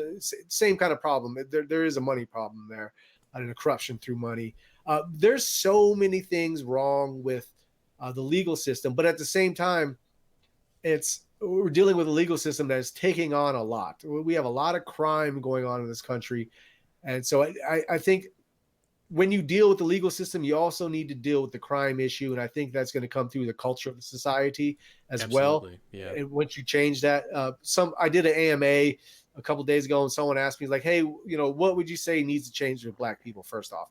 And I'd say, well, this hip hop culture. I think a lot of it is just materialism and hedonism, and it promotes to them, just give a damn about what a girl's ass looks like, get money, put fucking diamonds in your teeth, get expensive cars, buy all these flashy clothes. It's like there's nothing deep at the core of it. It's just rob, kill, murder, sell drugs for sex and for material objects. And I go, and when you, and then it's even crossed over to the white community as well.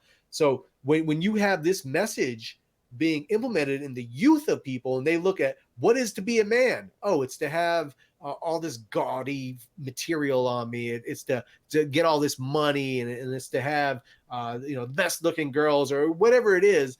And when you have a society being led by this, of course they're going to go more into crime. And then when you put on either the biological effects of average lower IQ with average higher testosterone, you're going to have a lot more bad decisions being made in these kind of environments. So I think the legal system needs a whole overhaul, but I think a lot of it too is they're overwhelmed with what they're dealing with now. In California, they're letting people out of prison, even child molesters, early because they're getting so overcrowded. So they're overwhelmed, but at the same time, we have a cultural problem too we need to deal with. I think they're synonymous with each other, but there's a lot of bureaucracy in our legal system and a lot of pay for play in our legal system that needs to be dealt with, in corruption. And at the same time, we got to change the culture of the people in this country, because we are very, very, it sickens me that I can't go down certain neighborhoods at night in my own city right now because I could be murdered for the color of my skin, or they assume because of the color of my skin I have money. So yeah, it sickens me that that's the reality we live in. But that needs to change first off. I think more so than the legal system. But yeah, the whole legal system, I believe, needs an overhaul because I've seen too much corruption in it. And but like I said, they're overwhelmed too. So I guess they're doing what they can. And plus, we're hella bureaucratic in this country. A lot of people go to jail for, and like, I think marijuana laws are ridiculous. But Right, we'll get to that. things, Hold that okay, thought. We'll get to for that. things like that. So yeah, I think a whole overall change of the system, but at the same time, the culture too. It goes hand in hand, I think.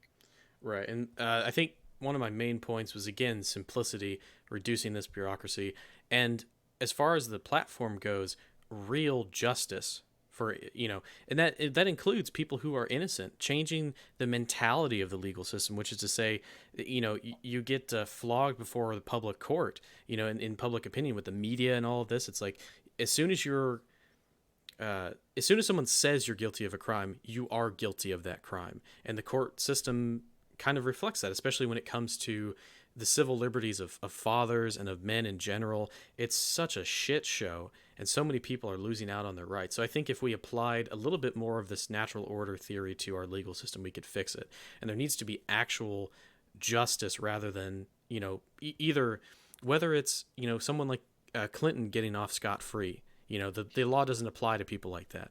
Or whether it's, Joe Schmo got caught up in a bad situation and he's not actually guilty, but we sent him to the chair anyway. That's a horrible thing. That's not justice. That's a bastardization of what should be called justice. So yeah, I think we're in agreement there. We'll have to think a little bit more about that though. But for the As most far as prisons go, too, though, I think they should be work camps. I hate this. In prison, most people just sit around till their time is done, and we'll they get get to back that. out Yeah. there. Okay, okay. Yep, I we're thought getting okay, there. Yeah. Or I'm just talking about civil liberties here. So okay. the way that people are treated in the legal system needs to be reevaluated, in my opinion. So the next one is, how do we defend the nation from individualism without sort of putting our boots on the back of people's necks? Is there a way that we can enumerate people's civil liberties and not appear overbearing? Because I think that communism is automatically authoritarian by the very nature of its philosophy. And I think that's beneath me. I don't want to have to put a gun in everybody's face and monitor what they do day to day. I think that there is a certain level of autonomy that we should grant citizens because we have trust in them and they have trust amongst themselves. So I don't know if you have any thoughts on civil liberties there. Well, a lot of third position philosophy ends up kind of being centrist in nature, where you have you have the freedom of expression, you have the freedom to go into what fields you want, what fields you're at least through merit can get into. So yeah, I always get one of the biggest like pushbacks I always get from like libertarians and individualists is, their freedoms. And I always ask, like, what specific freedom are you afraid of losing? And there's never really a response to that because they don't really know what they're arguing against. So like They don't know what fascism is. It's like, yeah, it's not communism. It's not, there's not going to be any like, I use this hyperbolic example. There's not going to be any anti-homo death squads kicking down doors looking for butt sex. It's like, no, no, no. In yeah, fact, I think that there are more civil liberties under a third position government than anything else, because yes, we're going to grant you some autonomy, yes, obviously. And I hate to use the word grant again, but it's like, that's essentially what it is. And because we're applying natural laws and things, there's going to be a lot more freedom to do things. But at the same time, we're granting sort of a protection to people as well. And this was the big thing about how the sort of reactionary nature of fascism in Europe. It was particularly looking at all the chaos of democracy and the soul crushingness of Bolshevism and communism. It was like, hey, we need some order. We need to safeguard our people. But at the same time, in my personal opinion, I think that sort of the authoritarianness, like the whole what was it in the USSR? Like this, citizens reporting each other for defacing pictures of Stalin, like that kind of cult of personality. That's so beneath us, So that's one thing we need to get the point across, is that fascism, you have no idea what it is. exactly. And it's simplistically put, there is a line the culture draws in the sand. If you cross that line, there's a penalty. If you don't, you're fine. And that line is not going to impede on yourself as an individual, as a person. In fact, I argue you'll have a better chance as an individual and person because you're going to be raised in an environment that you're going to grow up physically healthy, because you're not going to shove bullshit down your throat all day with garbage food and foster a society where you sit in front of a video game most of your time and not contribute or do anything. We're going to foster a society where there's youth groups, where you're working out, where you're learning physical health, where you're eating properly, where the abundance of food is going to be healthy, that's going to be available to you. And then of course there's always going to be a minimal amount that's going to be, for whatever pleasure senses, because you don't want to be absolutist about anything, or about most things at least.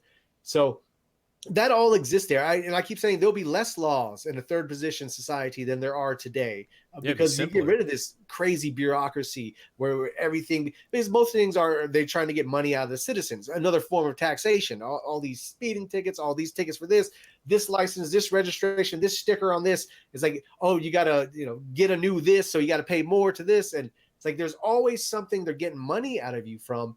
A lot of that disappears. So a lot of the degenerate stuff that the society says is your self-expression probably is going to become illegal for sure. So if you're going to be mad because you can't go shit on a picture of Jesus in public and call it art, Yeah, hey, guess we'll, what? We we'll don't get have too much we'll, sympathy. we'll get to the social issues, and I have a lot of constructive things to say about that. As far as like libertarians, you might want to think about packing your bags and moving somewhere. But anyway, um, yeah, I think there is definitely a way to preserve sort of this individualistic thing without Oh, it's necessary. It's a part of us. Like, to yeah. deny that is crazy. Yeah. So yeah, we want to enhance that. That's we want to enhance collectivism and the individual. And I think that's what the third position. Why it's the third position is because of that. Because it tries to do that. It that's what it wants to manifest.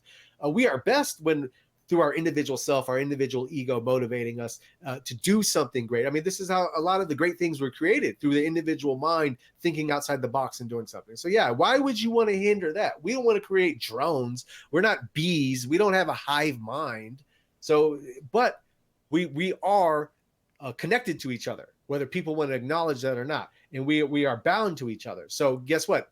To accomplish these great things, we need to be together and working together to do these things. So I think there's a fine line, but I'm firmly convinced any third position philosophy is like you keep saying, is more simplistic. So there's a lot less laws and a lot less, I guess, oversight over you, and a lot less bureaucracy in your life. So yeah, I don't get the liberty. Like I tell libertarians, like, what are you afraid of losing? And they really can't answer because they don't know what they're arguing Yeah, against. They it's like just, like you said, communism, hive mind, the board, 1984. Yeah, yeah. 1984. Yeah, Yeah. it's like you can still, jerk off and smoke weed. Don't worry, we're not gonna Yeah. We're do it not too in your much again. bedroom. That's Yeah, it. yeah. Yeah. It's so much different because they always think of like um, a Christian moralist, like theocracy. It's like, yeah, it's like we're gonna put a magnifying glass on your bedroom window and Yeah. see. It's like if you're not doing it in the right position, we're gonna put you in Yeah. jail. It's like we're not. That's not what it's That about. doggy style, fucking kill that bastard. How dare he? Yeah, yeah. Yeah. Like I Come on. said, anti-homo death squads looking Yeah. for butt sex. Yeah, yeah.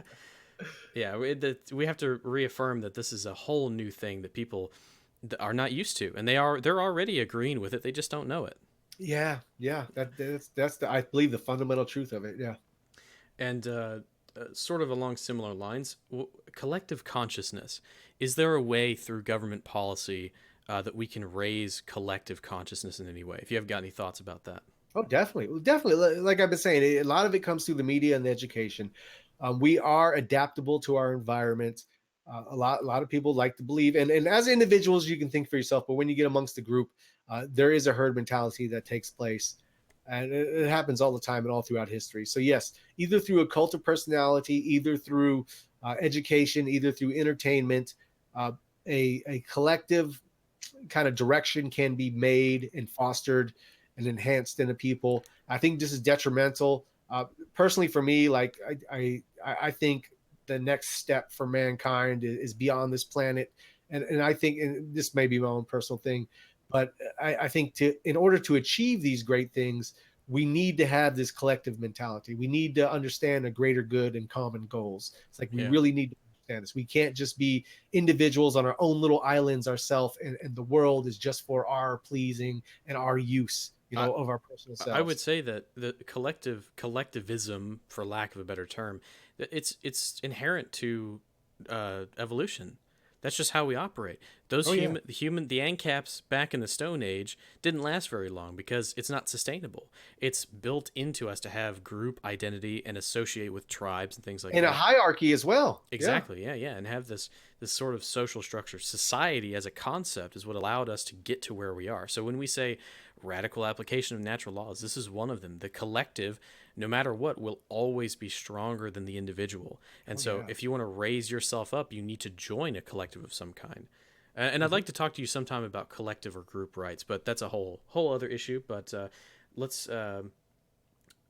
If you'll Well, I give, mean, just to kind of hammer home that point, and this is a little trollish, but uh, like Sargon of Assad, right? So didn't he start like a liberalist party? What did he call his little party? liberalist party, yeah. Liberalist party. So he had to get collective to fucking advance his individualism. So I mean, Yeah, exactly. it's just so natural, man. It's there. It's I don't get these people that they're living in fantasy. I believe when they talk about, oh, we're just want to, I just want to live on ourselves in our own little community or our own little thing. We'll make our laws. We'll pave our own roads. It's like, yeah, that's fine and dandy till the next motorcycle gang comes around and destroys everything you have and takes your women and turns your children into slaves. And It's like, yeah, yeah, basically libertarianism and capitalism, it's just reactionary stuff. I mean, I understand you're upset with the neoliberal capitalist system, and also on the same ticket the Marxist communists. I understand that you're against those things, but when you really think outside the box, you hit a whole other level of political theory.